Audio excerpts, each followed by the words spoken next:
এটা 2022 সালের 15 আগস্ট জাতীয় শোক দিবসের একটি চিত্র।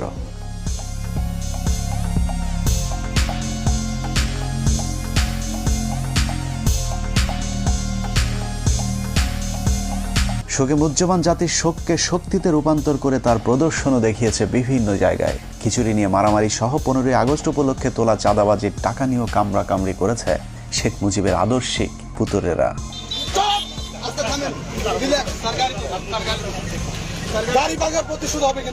গরু আর কিপি দেয় অনেকেই দেখছে। এই যে আমার এই দেখেন জামাজামাত ছেড়ছে এবং এখানে একটা বাড়ি করছে, যা মনে করেন দেখানোর মতো না। মানে এরকম ঘটনা সারা বিশ্বে বাংলাদেশের আওয়ামী লীগ দল ক্ষমতায় থাকছে। ক্রিকেট ম্যাচ হয়েছে না কালকে বরগুনায়,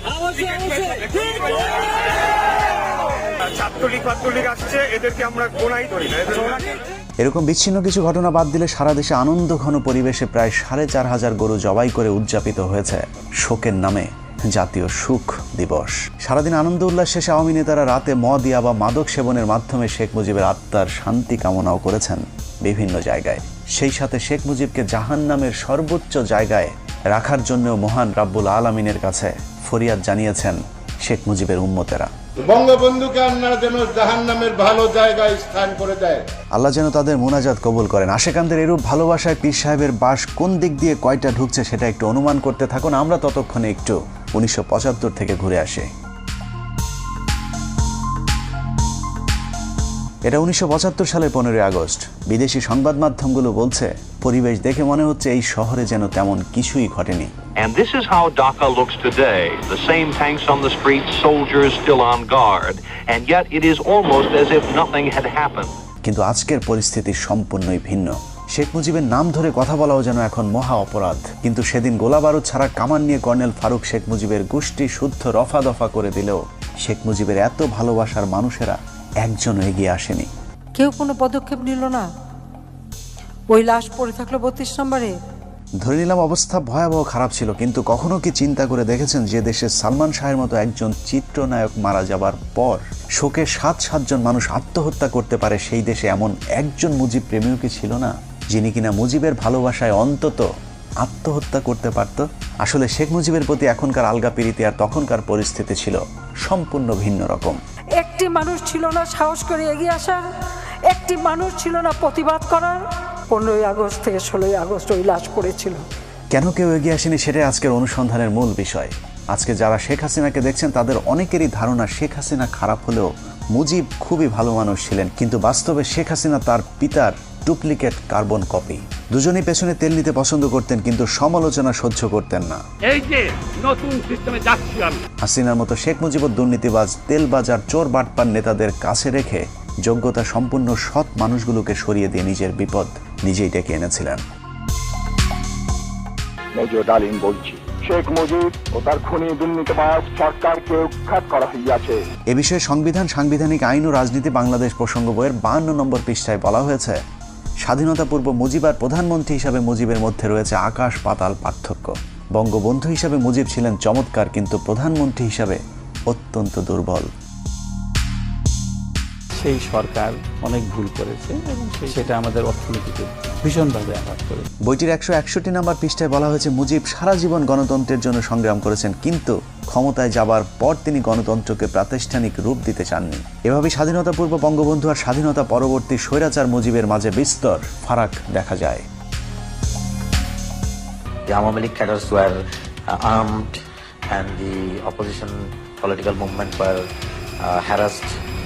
শেখ মুজিব প্রসঙ্গে সেক্টর কমান্ডার মেজর জলিল তার অরক্ষিত স্বাধীনতায় পরাধীনতা বইয়ের 35 নম্বর পৃষ্ঠায় লিখেছেন, মুক্তিযুদ্ধের জনক হিসেবে পরিচিত মুজিব মুক্তিযুদ্ধের চেতনায় পুরোপুরি বিশ্বাসী ছিলেন না বলেই মুক্তিযুদ্ধের পর তার মধ্যে পরিলক্ষিত হয় মারাত্মক দ্বন্দ্ব আর অস্থিরতা, যে কারণে তিনি কখনো রাষ্ট্রপতি আবার কখনো প্রধানমন্ত্রী হয়েছেন। মুক্তিযুদ্ধ শেষ হবার পর দেশে ফিরেই শেখ মুজিবের মাথায় কিভাবে ক্ষমতাকে কুক্ষিগত করা যায় সেই চিন্তায় ঘুরপাক খাচ্ছিল, যে কারণে মুজিবনগর সরকারের সিদ্ধান্ত অনুযায়ী শেখ মুজিব রাষ্ট্রপতি।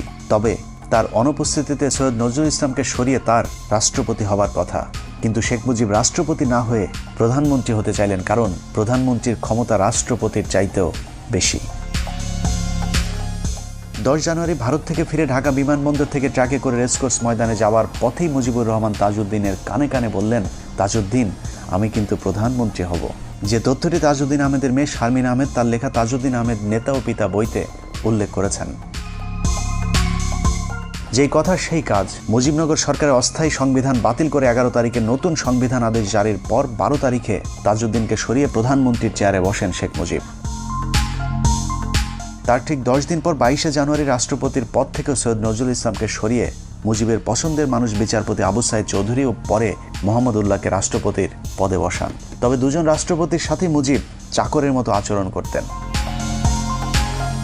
সংবিধান, সাংবিধানিক আইন ও রাজনীতি বাংলাদেশ প্রসঙ্গ বইয়ের 47 নম্বর পৃষ্ঠায় বলা হয়েছে 72 থেকে 75 শেখ মুজিব প্রধানমন্ত্রী থাকাকালীন দুজন রাষ্ট্রপতির একজনকেও তিনি পাত্তা দিতেন না। মুজিবের অগণতান্ত্রিক ও অসাংবিধানিক কাজের বিরুদ্ধে কথা বলার সাহস ছিল না তাদের। একই পৃষ্ঠায় বলা হয়েছে মুজিব আর ক্যাবিনেট সদস্যদের সম্পর্ক ছিল প্রভু আর ভিত্তের মতো।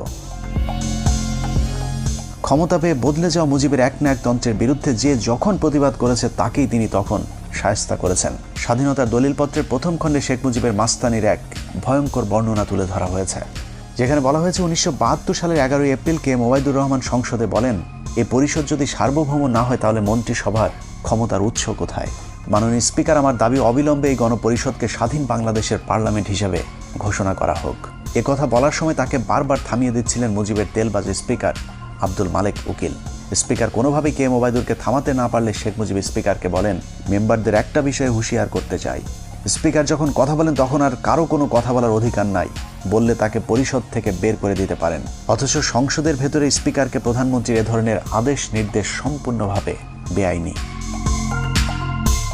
শেখ মুজিবের স্বৈরতন্ত্রের বিরুদ্ধে আরও অনেকেই কথা বলা শুরু করলে বিক্ষুব্ধ গণপরিষদ সদস্যদের শায়েস্তা করবার জন্য শেখ মুজিব ভয়ঙ্কর এক অদ্ভুত আইন তৈরি করেন, যার নাম গণপরিষদ সদস্য পদ বাতিল আদেশ।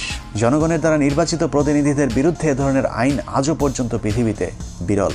এই আইনের মাধ্যমে শেখ মুজিব যখন যাকে ইচ্ছে হয়েছে গণপরিষদ সদস্যের পদ থেকে বহিষ্কার করেছেন। আইনটি পাশের মাত্র 3 মাসের মধ্যে 46 জন এমপিকে বরখাস্ত করেন একনায়ক মুজিব। একের পর এক শেখ মুজিবের স্বৈরতান্ত্রিক আইন পাশের বিরুদ্ধে তৎকালীন তরুণ parliament member barrister Amirul Islam Sheikh মুজিবকে বলেন, আপনি একা এ ধরনের আইন তৈরি করতে পারেন না। কোনো আইন তৈরি করতে হলে অবশ্যই আইন পরিষদের অনুমতি নিতে হবে। এতে ক্ষিপ্ত হয়ে মুজিব আমিরুল ইসলামকে বলেন, তুমি একজন অদক্ষ যুবক, তুমি দেশ পরিচালনার কি জ্ঞান রাখো? একই পৃষ্ঠায় বলা হয়েছে মুজিব জরুরি অবস্থার ভয় দেখিয়ে বলেন, আমি চাইলে 3 বছরের জন্য কোনো কথা হবে না, কোনো সমালোচনা সহ্য করা হবে না, কোনো গণতন্ত্র চলবে না। যে কারণে বইটির 161 নম্বর পৃষ্ঠায় শেখ মুজিবকে মাতাল মদখোর ড্রাইভারের সাথে তুলনা করা হয়েছে। বিখ্যাত ইতিহাসবিদ ব্যারিস্টার আব্দুল হালিম তার বইতে লিখেছেন, মুজিব ছিল প্রাতিষ্ঠানিক শিক্ষাহীন নেতা, গণতন্ত্রে অশিক্ষিত মূর্খ নেতা হলো মাতাল ড্রাইভারের মতো। শেখ মুজিবের করুণ পরিণতির জন্য যে আইনটি নিয়ামক হিসাবে ভূমিকা পালন করেছে তা হলো রক্ষী বাহিনী অ্যাক্ট। 1972 সালের 8 ফেব্রুয়ারি ভয়ঙ্কর জাতীয় রক্ষী বাহিনী আইন পাশের মাধ্যমেই সেনাবাহিনীকে খেপিয়ে তুলেছিলেন Mujib. State apparatus and physical force. So Rakhi Bahini was launched. The Awami League cadres were armed and the opposition political movement were harassed. সেনাবাহিনী যেন তাকে কখনো ক্ষমতা থেকে সরাতে না পারে, সেজন্যই মূলত তিনি সেনাবাহিনীর আদলে এই বাহিনী গড়ে তোলেন, যা পৃথিবীর ইতিহাসে আজ পর্যন্ত কোনো রাষ্ট্রপ্রধান করেননি। এ প্রসঙ্গে শেখ মুজিবের রাজনৈতিক সহচর মিজানুর রহমান চৌধুরী লিখেছেন, রক্ষী বাহিনীর তত্ত্বাবধানের দায়িত্ব ছিল শেখ মুজিবের রাজনৈতিক সচিব তোফায়েলের উপর, যে কারণে রক্ষী বাহিনীর পোশাক সহ যে কোনো সুযোগ সুবিধা খুব দ্রুত শেখ মুজিবের কাছ থেকে অনুমোদন করানো যেত। কিন্তু সেনাবাহিনীর ক্ষেত্রে তা ছিল সীমিত। সামরিক বাহিনীর প্যাটার্নে রক্ষী বাহিনী গঠন হলেও তাদের কর্তব্য পালনে কিংবা ক্ষমতা প্রয়োগের উৎস হিসেবে সংসদের কোনো আইন ছিল না। এক পর্যায়ে রক্ষী বাহিনীকে আইন শৃঙ্খলা রক্ষায় পুলিশের মতো দায়িত্ব দেওয়া হয়, বিশেষ করে জাসদ কিংবা চীনপন্থীদের অর্থাৎ ভারত বিরোধীদের দমন করার জন্য নামানো হয়। কিন্তু এ কাজে গিয়ে তারা যে বাড়াবাড়ি করে তাতে জনগণের কাছে আতঙ্কের এক মূর্ত প্রতীক হয়ে দাঁড়িয়েছিল রক্ষী বাহিনী। পাশাপাশি সেনাবাহিনীরও হিংসার পাত্র হয়ে দাঁড়ায়। কেউ কেউ এমন কথাও বলেছে যে এর চেয়ে পাকিস্তান আমলই তো ভালো ছিল। মুজিব ক্ষমতায় টিকে থাকার জন্য হাজার হাজার রাজনৈতিক কর্মীকে হত্যা করে, জাসদের 10,000 কর্মীকে জেলে রাখে, মোশাররফ হোসেনকে হত্যা করে, সিরাজ শিকদারকে হত্যা করে। সশস্ত্র রক্ষী বাহিনীর এসব সন্ত্রাসী কার্যকলাপকে প্রতিহত করতেই সশস্ত্র জাসদ গণবাহিনী প্রতিষ্ঠা অনিবার্য হয়ে পড়েছিল।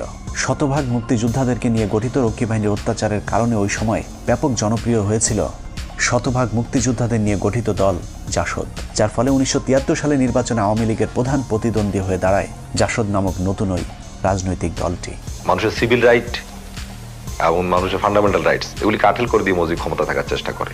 শেখ মুজিবের দুঃশাসন আর সন্ত্রাসী রক্ষী বাহিনী নির্যাতনে অতিষ্ঠ হয়ে 1973 সালে নির্বাচনে জাসদকেই ভোট দিয়েছিল মানুষ, কিন্তু শেখ মুজিব স্বাধীন বাংলাদেশের প্রথম নির্বাচনে ভোট ডাকাতি করে জাসদের জয় ছিনিয়ে নেয়। সংবিধান, সাংবিধানিক আইন ও রাজনীতি বাংলাদেশ প্রসঙ্গ বইয়ের 51 পৃষ্ঠায় শেখ মুজিবের ভোট চুরির এক অকল্পনীয় বর্ণনা দেওয়া হয়েছে, যেখানে বলা হয়েছে 1973 সালে নির্বাচনে ভোট গ্রহণ শেষে যখন বেতার টিভিতে ফল ঘোষণা হচ্ছিল, তখন আওয়ামী লীগ যখন দেখল তাদের প্রথম সারির কয়েকজন নেতাই পরাজিত হয়েছে, তখন তাদের মধ্যে আতঙ্ক কাজ করেছিল, যে কারণেই তারা মিডিয়া কুয়ের আশ্রয় নেয়। কেন্দ্রীয় প্রচার কমিটিকে বাদ দিয়ে গণভবনের কন্ট্রোল রুমে ফলাফল প্রচারের দায়িত্ব নিয়ে ভোট গণনা বন্ধ করে দেওয়া হয়। আওয়ামী লীগের কতিপয় নেতাকে জোর করে জেতানোর জন্য কয়েকটি কেন্দ্রে হেলিকপ্টার পাঠিয়ে সেখানকার ব্যালট বাক্স ছিনিয়ে এনে নতুন ব্যালট রেখে আসা হয় ভোট কেন্দ্রগুলোতে। সর্ববৃহৎ ভোট পেয়ে আমার বাবা পুরা বাংলাদেশের মধ্যে সর্ববৃহৎ ভোট পেয়ে এমপি হয়েছিল এবং বিবিসি থেকে ডিক্লেয়ার দিয়েছিল। কিন্তু শেখ মুজিব উঠে সহ্য করতে না পারে আমার বাবার বিরুদ্ধে যে দাঁড়াছিল এম সিদ্দিক, ও মাত্র 10,000 ভোট পাইছিল, আমার বাবা পেয়েছিল 90,000 ভোট। তারপরে ওকে ডিক্লেয়ার দিছে, আমার বাবাকে বল প্রয়োগ করে এবং ঘেরাও, ও আমার বাবাকে বাড়ির মধ্যে ঘেরাও রেখে এই কাজটা করা হয়েছিল। ভোট ডাকাতির মতো 1973 সালে নির্বাচনে শেখ মুজিবই প্রথম বিরোধী প্রার্থীকে গুম করার নজিরও স্থাপন করেন। 73 নির্বাচনে শেখ মুজিব 4টি আসনে মনোনয়ন জমা দেন। এর মধ্যে ভোলার জাসদ নেতা ডাক্তার আজহারউদ্দিন ছিলেন শেখ মুজিবের শক্তিশালী প্রতিদ্বন্দ্বী, যে কারণে মুজিব তাকে মনোনয়নপত্র জমার দিনই অপহরণ করে ওই আসনে বিনা প্রতিদ্বন্দ্বিতায় জয়লাভ করেন। ওই সময় গণকণ্ঠ পত্রিকাটি ব্যাপক জনপ্রিয় এবং সরকারের সমালোচক ছিল, যে কারণে পত্রিকাটির নির্বাহী সম্পাদক আফতাব উদ্দিনকে জোর করে গাড়িতে তুলে চোখ বেঁধে নিয়ে যায়। তাদের বিরুদ্ধে কোনো কথা পত্রিকায় লেখা যাবে না শর্তে রাত 9টার দিকে তাকে ছেড়ে দেওয়া হয়, যে তথ্যটি জাসদের উত্থান পতন অস্থির সময় রাজনীতি বইয়ের 98 পৃষ্ঠায় উল্লেখ করা হয়েছে। জাতীয় নির্বাচনের মতো সব নির্বাচনেই ভোট চুরিতে জড়িত ছিল মুজিব ও তার পরিবার। ডাকসু নির্বাচনে জাতীয় সমাজতান্ত্রিক দলের সমর্থিত পরিষদের কাছে মুজিব সমর্থিত পরিষদ পরাজিত হতে পারে এমন খবরে শেখ মুজিবের বখাটে পুত্র শেখ কামাল ডাকসুর ব্যালট বাক্স ছিনতাই করেন। প্রতিপক্ষরা মিছিল নিয়ে বের হলে শেখ কামাল সেখানে অস্ত্র হাতে দাঁড়িয়েছিলেন, যে তথ্যটি বইয়ের 106 নম্বর পাতায় বলা হয়েছে। শেখ কামাল যে রাতে ব্যাংক ডাকাতি করতে গিয়ে গুলিবিদ্ধ হয়েছিল, সেদিনও শেখ মুজিব বলেছিলেন শেখ কামালকে তিনি হাসপাতালে দেখতে যাবেন না, কিন্তু ওই সময়ের পুলিশের আইজিপি তার এক ডায়েরিতে উল্লেখ করেছেন 2 দিন পর শেখ মুজিব তাকে ঠিকই হাসপাতালে দেখতে গিয়েছিলেন, যদিও শেখ হাসিনা ইদানিং ব্যাংক ডাকাতির ঘটনাটিকে ষড়যন্ত্র বলে দাবি করে থাকেন। কামালকে তো ব্যাংক ডাকাতি মানালো, যে মিথ্যা অপপ্রচার কিভাবে দিয়েছিল। শেখ কামালের এসব সন্ত্রাসী কার্যকলাপকে মুজিব কতটা প্রশ্রয় দিতেন তার বর্ণনা দেওয়া হয়েছে বইটির 106 নম্বর পাতায়। বলা হয়েছে, ঢাকা বিশ্ববিদ্যালয়ের ইতিহাসে এটি ছিল কলঙ্কজনক একটি দিন। একটি বিশ্ববিদ্যালয়ের ছাত্র সংসদ নির্বাচন সরকার বিরোধী ছাত্র সংগঠন জিতে যাবে, এটা মেনে নেয়ার মতো উদারতাও আওয়ামী লীগ সরকারের ছিল না। ঢাকা বিশ্ববিদ্যালয়ে তখন শেখ মুজিব একজন সমুচা মার্কা উপাচার্য নিয়োগ দিয়েছিলেন, যার নাম অধ্যাপক মুজাফফর আহমদ চৌধুরী। তার কাছে সাধারণ ছাত্ররা ভোট ডাকাতির বিষয়টির বিচার নিয়ে গেলে তিনি কোনো ব্যবস্থা নিতে অপারগতা জানান। এর পুরস্কার হিসেবে কিছুদিনের মধ্যে মুজাফফরকে শেখ মুজিব টেকনোক্রেট মন্ত্রী হিসেবে শিক্ষা মন্ত্রণালয়ের দায়িত্ব দিয়েছিলেন। মুখে বড় বড় কথা বলার ভেতরে দুর্নীতিবাজদেরকে প্রশ্রয় দেয়া, এটাই ছিল শেখ মুজিব। এভাবেই ভোট চুরির মাধ্যমে ক্ষমতায় আসার পর আওয়ামী এমপিরা লাগামহীন দুর্নীতির মাধ্যমে দেশকে দুর্ভিক্ষের দিকে ঠেলে দেয়, যে কারণে 1974 সালে দেশে ভয়াবহ দুর্ভিক্ষ দেখা দেয়। তবে আওয়ামী লীগের লোকেরা তখনও ঠিক এখনকার মন্ত্রীদের মতো বেহেশতে ছিলেন। বাস্তবে দোজকে থাকা মানুষদেরকে তখনও বেহেশতে আসি বলতে বাধ্য করা হতো। দুর্ভিক্ষ নিয়ে সরকারের সমালোচনা করলেই চলতো তার উপর নির্যাতন। ভাত দে হারামজাদা, তা না হলে মানচিত্র খাবো। আলোচিত কবি রফিক আজাদ শেখ মুজিবকে উদ্দেশ্য করে ভাত দে হারামজাদা কবিতাটি পাঠ করলে তাকে জেলে পাঠিয়ে দেন শেখ মুজিব। ইংল্যান্ডের লোক কষ্টে আছে, অন্যান্য দেশের তুলনা করলে আমরা পাকিস্তানের 37%, আমরা তো সুখে আছি, বেহেশতে আছি বলতে হবে। বর্তমানের হাসিনা সরকারের মতোই মুজিব সরকার দেশের দুর্ভিক্ষ নিয়ে মশকরা করতেন। বিদেশি একজন সাংবাদিক মুজিবকে প্রশ্ন করেছিলেন মানুষ খাবার পাচ্ছেন না, জবাবে মুজিব বলেন এই সবই গুজব, আমরা ফ্রিতে মানুষকে খাবার দিচ্ছি বলেই মাত্র 27,000 মানুষ মারা গিয়েছে, তা না হলে কয়েক মিলিয়ন মানুষ মারা যেতে পারত। It seems that many people, perhaps tens of thousands of people, are simply not getting food in this country. It's not correct.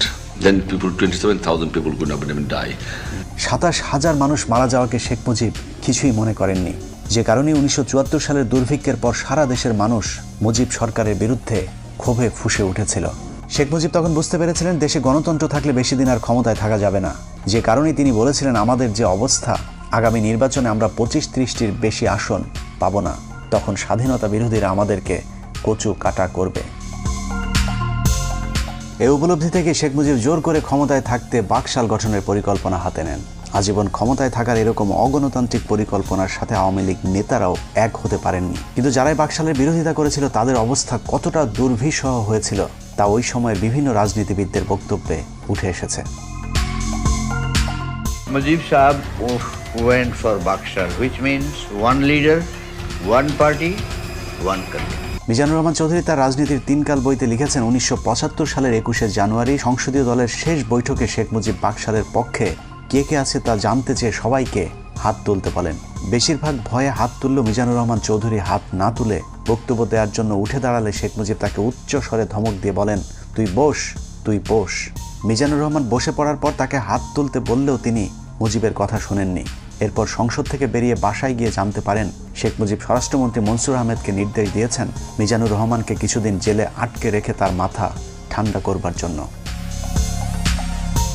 বাকশালের মাধ্যমে শেখ মুজিবের শেষ পরিণতি ঘটবে এটা সবার আগে বুঝেছিলেন তাজউদ্দিন আহমেদ। তিনি মুজিবকে বলেছিলেন, মুজিব ভাই, এজন্যই কি আমরা 24 বছর সংগ্রাম করেছিলাম? দেশ যেভাবে চলছে আপনি থাকবেন না, আমরাও থাকব না। এদেশ চলে যাবে রাজাকার আল বদরদের হাতে। ব্যারিস্টার মইনুল পরিকল্পনা করেছিলেন অন্তত 25 জন এমপিকে যদি গোপনে বাকশালের বিরুদ্ধে দাঁড় করানো যায় তাহলে 4র্থ সংশোধনী পাশ করতে পারবে না। এই পরিকল্পনা শেখ মুজিব জেনে যাবার পর সংসদে ঘোষণা দেন বাকশালের বিরুদ্ধে কোনো এমপি বিরোধিতা করলে তাদেরকে জবাই করে টুকরো টুকরো করে কুকুর দিয়ে খাওয়ানো হবে। এভাবে ক্ষমতার লোভে সংসদ, সংবিধান, আইন, বিচার, শাসন সবকিছুকেই কুক্ষিগত করে দেশকে এক নরকে পরিণত করেছিল শেখ মুজিব। অনেকে একটি যৌক্তিক প্রশ্ন করে থাকেন, শেখ মুজিব যদি ভালো না হবে তাহলে পাকিস্তানিরা তাকে এতদিন জেলে কেন রেখেছিলেন? লম্বা সময় জেল খাটলে যদি কেউ জাতির পিতা হয়ে যায় তাহলে পিচ্চি হান্নান কাইল্লা মজিদ কিংবা সুইডেন আসলামকেও আওয়ামী লীগের বাপ ডাকা উচিত। কোনো সন্দেহ নেই শেখ মুজিব একজন সাহসী নেতা ছিলেন, যে কারণে বিরোধী দলে থাকাকালীন পাকিস্তানি সরকারের বিরোধিতা করে বারবার তিনি জেলে গিয়েছেন। তার জন্য মানুষের কাছে ভালোবাসার বঙ্গবন্ধু উপাধিও পেয়েছিলেন। কিন্তু সাহস আর সততা এক জিনিস না। পৃথিবীর যত চোর, বাটপার, বদমাই, সন্ত্রাসী আছে তারা সকলেই অবশ্যই সাহসী। শেখ মুজিব সাহস দেখিয়েছিলেন, কিন্তু ক্ষমতায় যাবার পর তার সততা দেখাতে পারেননি, যদিও মুখে তিনি সবসময় সততার বুলি আওড়াতেন। তুমি যখন শাসন করবা, সুহাগ করতে শেখো, তাদের দুঃখের দিনে পাশে দাঁড়িয়েও। প্রতিটা রাজনীতিবিদ এরকম মধুর মধুর কথা বলেন। অপ্রিয় হলেও সত্য, এদেশে রাজনীতি মানেই নেতাদের লাভজনক ব্যবসা। প্রতিটা রাজনীতিবিদ বিরোধী দলে থাকাকালীন জনগণের অধিকারের কথা বলে, আবার ক্ষমতায় গেলে চুরি করে, ঠিক যেমনটা বিএনপির অনেক নেতা করে দলকে ডুবিয়েছে।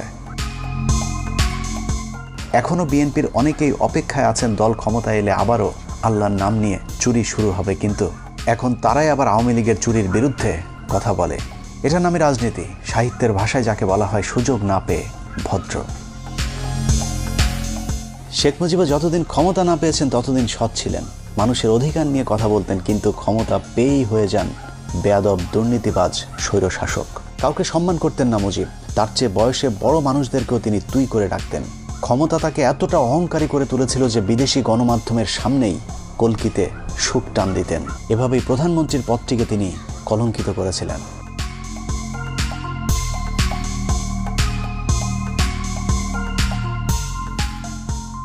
এসব কারণে মুজিবের মৃত্যুতে কেউ এগিয়ে আসেনি। সারা দেশের মানুষ মিষ্টি বিতরণ করে খেয়েছিল। ঢাকা শহরের কোনো দোকানে সেদিন মিষ্টি খুঁজে পাওয়া যায়নি। একটি মানুষ ছিল না প্রতিবাদ করার? কেন করতে পারেনি?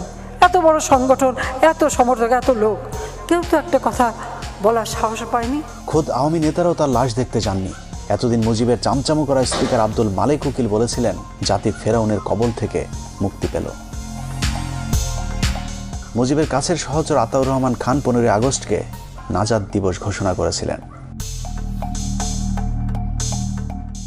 শেখ মুজিবুর রহমানের বিরুদ্ধে যা করছে, তাকে যারা খুন করলো, মাওলা দয়া করিয়া শেখ মুজিবুরের খুনিদেরকে জান্নাতের বাগান বানাই দাও। 1975 সালে বাঙালি ফেরাউনের হাত থেকে নাজাত পেয়েছিল, আর 2022 সালে নমরুদের মায়ের হাত থেকে নাজাত চায়। আল্লাহ হাফেজ।